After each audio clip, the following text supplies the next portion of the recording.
this lesson, we're going to calculate the determinant of a 3 by 3 matrix.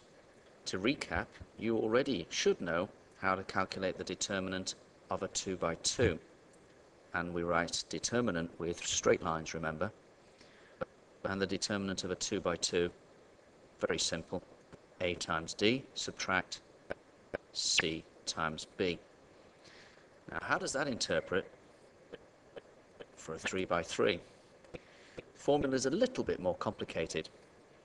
And so for this one, I'll write a formula out for this one, and it's going to look a little bit different because you have to calculate determinants of parts of this matrix to start with. If I write it out, it will look like this. We take, first of all, this number, and we multiply it by the determinant down here. So that will be A multiplied by the determinant of E, F, H, I. Having done that, we'll erase that one. We now take B and we multiply it by the determinant of D, F, G, and I. But it's subtract B. And the first coefficient, we just took A. B, however, it's minus B multiplied by the determinant of what's left. That's shaded is D, F, G, I. And the final one, remove those.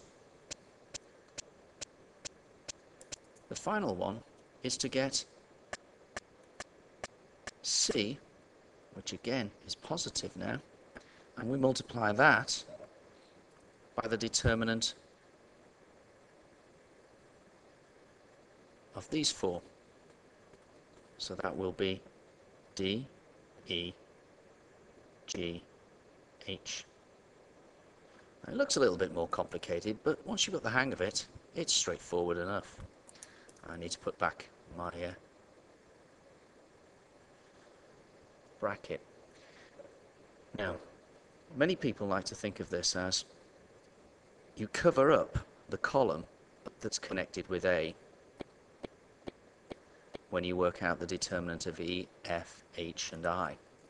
That's one way you might like to think of it, to try and remember the formula. And when it comes to the B, remember it's a subtract for the B. And what's left is the D, F, G, and I. And that's the determinant you calculate there.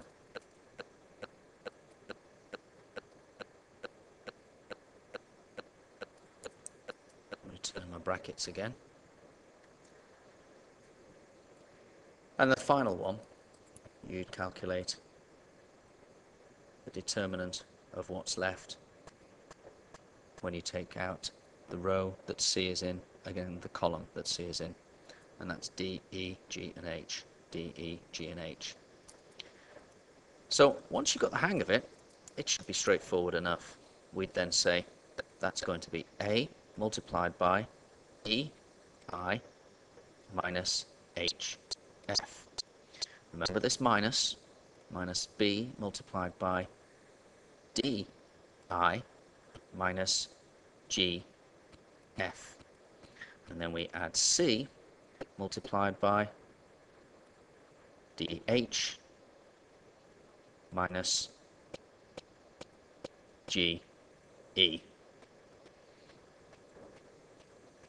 So let's check we can do that. How about finding the determinant of this matrix?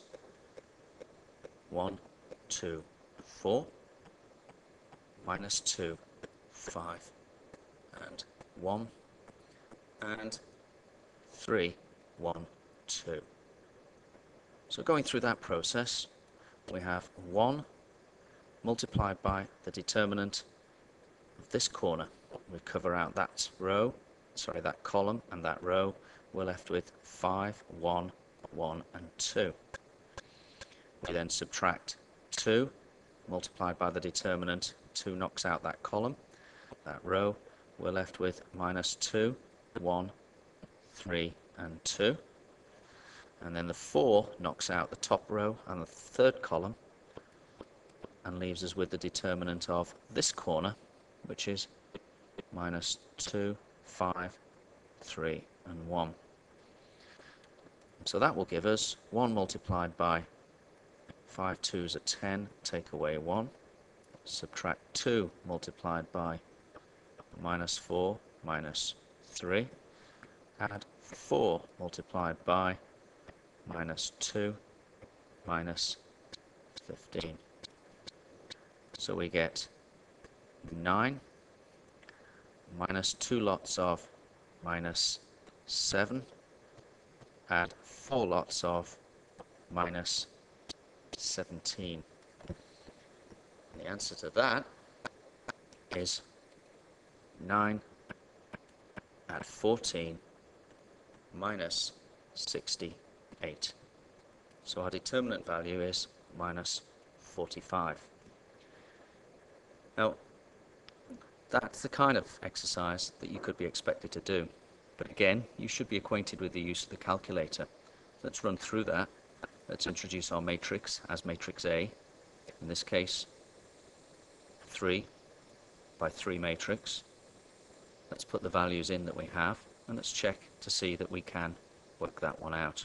So that's 1, 2, 4 on the top row, minus 2, 5, 1 on the second row, and 3, 1, 2 on the last row.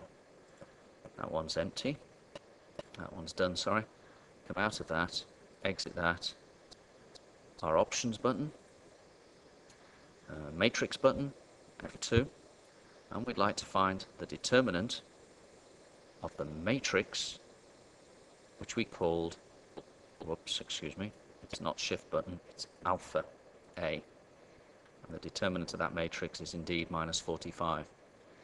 So make sure you can do it both ways, but appreciate it's very likely this process would be expected of you in a non-calculator paper.